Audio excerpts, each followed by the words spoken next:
Hey guys, welcome back to the channel पर आप सभी लोगों का एक बार फिर से स्वागत है। तो एक और वैकेंसी आप लोग के लिए एसबीआई की तरफ से वैकेंसी आई है, recruitment of circle based officer. ये वैकेंसी जिसमें कि आप अप्लाई कर सकते हैं। 9 दिसंबर से अप्लाई करना, फॉर्म स्टार्ट हो चुके हैं। 29 दिसंबर तक आप इसमें अप्लाई कर सकते हैं।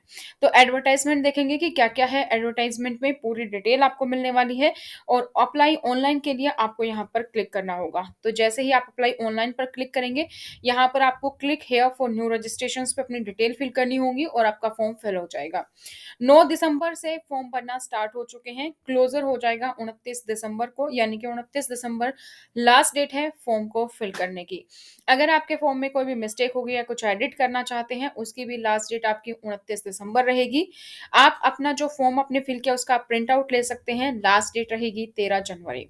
ऑनलाइन फीस पेमेंट आप कर सकते हैं 9 दिसंबर से 29 दिसंबर तक ही। तो ये तो होगी इंपॉर्टेंट डेट्स की बात। अब बात करते हैं एज एडवर्टाइजमेंट की। तो एडवर्टाइजमेंट की बात करें इससे पहले, अगर आप लोग इस चैनल पर नए हैं, इसी तरीके से आप हर रोज वीडियो अपडेट पाना चाहते हैं कौन कौन सी नई वैकेंसी आई हैं, तो उसके लिए करना होगा आपको चैनल को सब्सक्राइब और बेल आइकन को प्रेस कर लीजिए, ताकि जैसे ही वीडियो अपलोड होती है उसकी नोटिफिकेशन आप सभी लोगों को मिल जाए।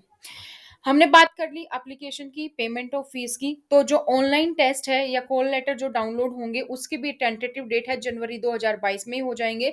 और आपका टेस्ट जो है वो ऑनलाइन होगा, तो जनवरी 2022 में मोस्ट प्रोबेबली आपका साल के पहले महीने में ही आपका जो है टेस्ट हो जाएगा।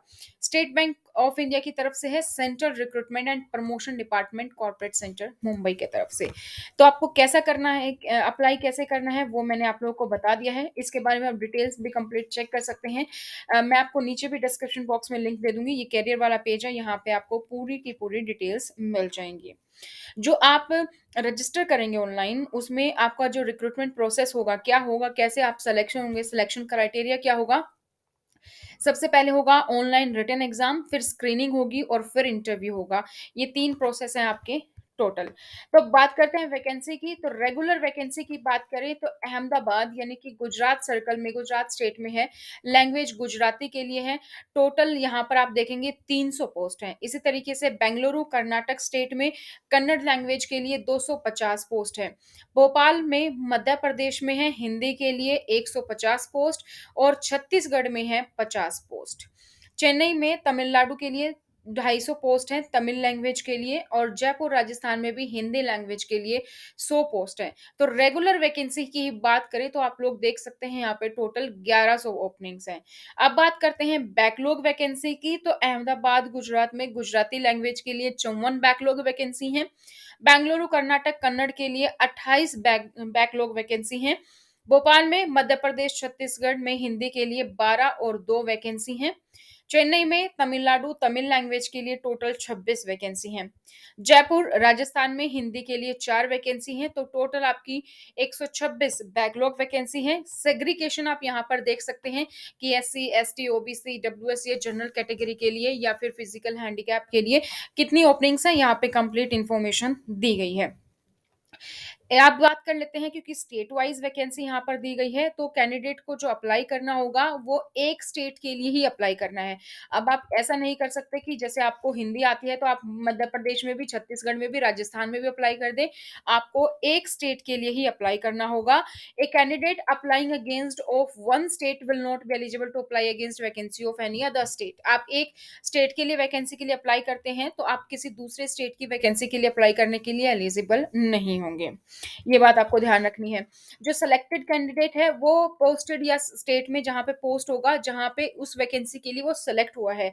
ऐसा भी नहीं कि आप सेलेक्ट होने के बाद बोले नहीं मुझे ये नहीं दूसरी जगह चाहिए थी। तो जिसके लिए आपने फॉर्म फिल किया था, जिसके लिए आपको सेलेक्ट किया गया है, उसी सर्कल में, उसी स्टेट में आपको पोस्ट मिलेगी। ठीक है। उसके बाद selection candidate will not B entitled for inter circle transfer. तो जो मैंने आपको बता दिया, इंटर सर्कल जो ट्रांसफर है वो आपका नहीं होगा। आपको जो है जिस भी लैंग्वेज के लिए आप फॉर्म फिल कर रहे हैं उसके आपको रीडिंग आनी चाहिए, राइटिंग आनी चाहिए। आप मतलब पढ़ सकते हो, लिख सकते हो, और आपको उसकी अंडरस्टैंडिंग जो है वो अच्छे से होनी चाहिए। तो आपको अप्लाई करना है। कैंडिडेट जो सब्सिडरीज शेड्यूल्ड कमर्शियल बैंक में वर्क कर रहे हैं वो इसके लिए एलिजिबल नहीं है अप्लाई करने के लिए। या फिर आप करंटली एसबीआई में कोई क्लर्क पोजीशन पे हो या सुपरवाइजर कैडर में हो, तो भी आप अप्लाई नहीं कर सकते हैं। जिन्होंने ऑफिसर ग्रेड एसबीआई में रिजाइन किया हुआ है, वो भी अप्लाई नहीं कर सकते हैं। तो बेसिकली फ्रेश कैंडिडेट, अगर आप फ्रेशर हैं तो आप अप्लाई करें, तो चांसेस ज्यादा रहेंगे, बाकी अप्लाई नहीं कर सकते हैं। अब बात कर लेते हैं जो भी कैटेगरी के लिए आप अप्लाई करेंगे, जैसे कि ईडब्ल्यूएस के लिए किया आपने या ओबीसी एससी एसटी के लिए, उसका आपके पास स्पेसिफिक कास्ट सर्टिफिकेट होना चाहिए। एलिजिबिलिटी क्राइटेरिया की बात करें तो क्या क्या एलिजिबिलिटी है? एसेंशियल एकेडमिक क्वालिफिकेशन है कि आप ग्रेजुएट होनी चाहिए किसी रिकॉग्नाइज्ड यूनिवर्सिटी से, या आपके पास इक्विवेलेंट जो है क्वालिफिकेशन होनी चाहिए। ठीक है। अब यहाँ पे नोट भी दिया हुआ है कि कई बार आता है कि फाइनल ईयर वाले बच्चे क्या करेंगे, तो date of passing eligibility examination will be the date appearing to the mark sheet or provisional certificate issued by the university or institute। जिस डेट को आपने पास किया है वही आपकी डेट मानी जाएगी, जो डेट अपीयर होगी मार्कशीट पे। In case result of a particular examination is posted on the website of the university institute, a certificate issued by the appropriate authority of university institute indicating the date on which the result was posted on website will be taken as the date of passing। मान लीजिए आप final year में हैं, आपका result आ गया, अभी आपकी marksheet नहीं आई, प्रोविजनल सर्टिफिकेट नहीं आई, लेकिन आपका रिजल्ट आ चुका है, तो आप उसी कंसर्न यूनिवर्सिटी या इंस्टीट्यूट से अगर वो दे दें कि इस डेट को जो है हमारी वेबसाइट पर रिजल्ट आ चुका था, तो वही डेट ऑफ पासिंग आपकी मानी जाएगी। अब बात करते हैं एज लिमिट की, तो एज आपकी 21 साल से कम नहीं होनी चाहिए और 30 साल से ज्यादा नहीं होनी चाहिए, और ये डेट आपकी जो है वो मानी जाएगी 1 दिसंबर 2021 से। यानी कि आप 1 दिसंबर 2000 से लेकर और 2 दिसंबर 1991 इसके बीच में ही आप जो है पैदा होनी चाहिए, दोनों की दोनों डेट इंक्लूड है। रिलैक्सेशन की बात करें, एज लिमिट में जो गवर्नमेंट देती है वही आपको रिलैक्सेशन मिलेगा। एससी एसटी के लिए 5 साल का होता है, ओबीसी नॉन क्रीमी लेयर 3 साल का। अगर आप फिजिकल हैंडीकैप है साथ में एससी एसटी हैं तो 15 साल का relaxation. Physical handicap plus OBC है तो 13 साल। फिजिकल हैंडीकैप प्लस जनरल या ईडब्ल्यूएस है तो 10 साल। और एक्स सर्विसमैन अगर आप हैं तो 5 साल का आपको रिलैक्सेशन मिलेगा। ठीक है। अब बात करते हैं एक्सपीरियंस या पोस्ट एसेंशियल एकेडमिक क्वालिफिकेशन। तो आपको मिनिमम 2 साल का जो एक्सपीरियंस है वो हो 1 दिसंबर 2021 के अकॉर्डिंग। आप ऑफिसर हो सकते हो किसी भी स्केड्यूल कमर्शियल बैंक में या रीजनल रूरल बैंक में, जो भी schedule second schedule of reserve bank of India है उसमें आप जो है अप्लाई कर सकते हो। लोकल लैंग्वेज आपको आनी चाहिए। Reservation of person with disability, ये आप देख लेना किस किस को जो है यहाँ पर है, सब डिसेबिलिटी वालों को कंप्लीट यहाँ पे लिस्ट जो है वो दी हुई है। इसके बाद हम बात करते हैं नेक्स्ट कैटेगरी। आप यहाँ पर देख सकते हैं कैटेगरी कोड यहाँ पर दिया हुआ है, तो जब आप ऑनलाइन एप्लीकेशन फॉर्म फिल करेंगे तो कैटेगरी कोड आप यहाँ पर देखकर फॉर्म को फिल कर सकते हैं। सिलेक्शन प्रोसीजर हम ऑलरेडी डिस्कस कर चुके हैं। सबसे पहले ऑनलाइन टेस्ट होगा, फिर स्क्रीनिंग, फिर इंटरव्यू। अब बात करते हैं ऑनलाइन रिटन टेस्ट में क्या होगा। ऑनलाइन रिटन टेस्ट आपका होगा दोस्तों 120 नंबर का, जिसमें कि डिस्क्रिप्टिव होगा 50 नंबर का, ये इससे अलग होगा 120 से। तो डिस्क्रिप्टिव 50 नंबर का होगा, ऑब्जेक्टिव आपका होगा 120 नंबर का। जो डिस्क्रिप्टिव टेस्ट होगा वो आपका जब ऑब्जेक्टिव टेस्ट होगा उसके साथ ही कंप्लीट हो जाएगा, तभी के तभी आपको मिल जाएगा। ऑब्जेक्टिव टेस्ट जो 120 नंबर का है वो 2 घंटे का होगा, 4 सेक्शन उसमें होंगे। इंग्लिश होगा 30 नंबर की 30 क्वेश्चंस, बैंकिंग नॉलेज होगी 40 नंबर के 40 क्वेश्चंस, जनरल अवेयरनेस और इकोनॉमी 30 नंबर के 30 क्वेश्चंस, और कंप्यूटर एप्टीट्यूड आपके 20 नंबर के 20 क्वेश्चंस। हर एक क्वेश्चन के लिए आपको 1 मिनट मिलेगी, तो टोटल आपके 2 घंटे का पेपर 120 नंबर के क्वेश्चन होगा। जो डिस्क्रिप्टिव पेपर हो रहा है वो आपका होगा 30 मिनट का। इस टेस्ट में आपका होगा इंग्लिश लैंग्वेज का, इसमें आपको लेटर लिखना होगा और ऐसे लिखना होगा। 2 क्वेश्चन होंगे, एक लेटर का एक ऐसे का। टोटल आपके 50 मार्क्स का होगा, तो मेरिट इसके बेसिस पर ही जो है निकाली जाएगी। कोई भी सेक्शनल क्वालिफाइंग मार्क्स नहीं है, जैसा कि आमतौर पर बैंकिंग एग्जाम में होता है, बट यहाँ पे कोई भी सेक्शनल क्वालिफाइंग मार्क्स नहीं है। यानी कि सेक्शनल क्वालिफाइंग मार्क्स की क्या बात है यहाँ पर, कि मतलब आपको इंग्लिश में अलग से क्वालिफाई करना हो या बैंकिंग में अलग से क्वालिफाई करना हो, ऐसा नहीं है। टोटल कट ऑफ देखा जाएगा, जैसे कि एसएससी टाइप्स एग्जाम में देखा जाता है, ठीक उसी तरीके से। जो कैंडिडेट स्क्रीन के लिए सिलेक्ट किए जाएंगे स्क्रीनिंग के लिए, वो जितनी भी पोजिशन होंगी उसका 3 गुना जो है वो सिलेक्ट किया जाएगा। अगर बात करें कि रॉन्ग आंसर्स की नेगेटिव मार्किंग, तो कोई भी पेनल्टी नहीं है। ऑब्जेक्टिव टेस्ट में नेगेटिव मार्किंग नहीं है, तो आप आराम से एग्जाम में जो है क्वेश्चन नहीं भी आता है तो उसको अटेम्प्ट कर सकते हैं। फिर आपका स्क्रीनिंग होगा और इंटरव्यू होगा। इंटरव्यू आपका होगा 50 नंबर का, तो आपको मिनिमम क्वालिफाइंग मार्क्स जो है इंटरव्यू में फाइनल सिलेक्शन के लिए वो सेलेक्ट करने होंगे, वो आपको पास करने होंगे। ठीक है? तो फाइनल सिलेक्शन में जो आपका होगा ऑनलाइन टेस्ट और रिटन का, वो होगा आपका 75 और 25 वेटेज, यानी कि 75% आपके रिटन टेस्ट के और 25% आपके इंटरव्यू के। तो कैंडिडेट को आउट ऑफ 170 का हो गया आपका पेपर, क्योंकि 120 का सब ऑब्जेक्टिव और 50 का डिस्क्रिप्टिव। तो इसमें से आपको जितने भी मार्क्स आएंगे उसका 70 और इंटरव्यू का जो है वो 50, उसके बेसिस पे आपका 75 25% के अकॉर्डिंग होगा। रिजल्ट पब्लिकेशन जो है वो बैंक की वेबसाइट पर ही होगा, जो भी इंटरव्यू के लिए बुलाया जाएगा ये फाइनल रिजल्ट होगा।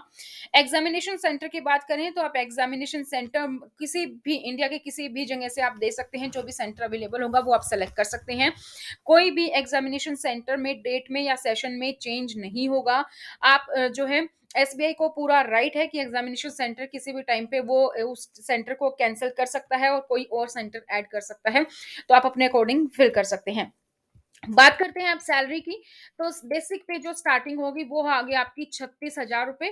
36,000 रुपए की आपकी जो है बेसिक सैलरी यहाँ पर आपकी जो है वो स्टार्ट हो रही है। उसके अकॉर्डिंग आपको DA, HRA, lease rental, CCA, medical leave, other allowance जो है वो आपको इसमें दिए जाएंगे।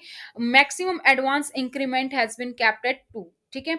ज्वाइनिंग, ट्रेनिंग और कैरियर पाथ यहाँ पर दिखा हुआ है कि अगर आप ज्वाइनिंग करते हैं सर्कल बेस्ड ऑफिसर में, तो आपका प्रोबेशन पीरियड जो होगा वो होगा 6 मंथ का, और ये कंटिन्यूस रहेगा। असेसमेंट आपकी परफॉर्मेंस के बेसिस पे आपको जो है परमानेंट कर दिया जाएगा। प्रोबेशन पीरियड आपका जो है 6 मंथ का है।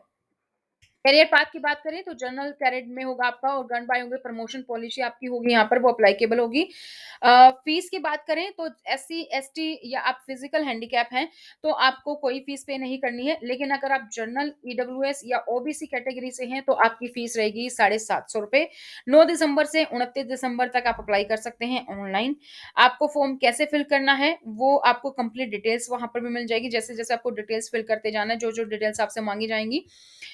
लिस्ट ऑफ डॉक्यूमेंट्स आपको क्या क्या चाहिए, आपका रिसेंट पासपोर्ट साइज फोटोग्राफ आपको चाहिए, आपका सिग्नेचर आप स्कैन करके रखेंगे, आईडी प्रूफ आप पीडीएफ बना के रखेंगे, proof of date of birth आप पीडीएफ बना के रखेंगे, आपके पास एक्सपीरियंस है उसका आप पीडीएफ बना के रखेंगे, आपका रिज्यूमे जो है brief detail, education, professional qualification, experience, assignment handle, ये पीडीएफ चाहिए। एजुकेशन सर्टिफिकेट्स जो भी हैं आपके रेलिवेंट वो आप पीडीएफ बना के रखेंगे, और फॉर्म 16 या सैलरी स्लिप्स उसकी आप पीडीएफ बना के रखेंगे, साथ ही एक्सपीरियंस लेटर या अपॉइंटमेंट लेटर या जॉब लेटर उसकी आप पीडीएफ बना के रखेंगे। ये सारे डॉक्यूमेंट्स आपको अपलोड करने होंगे।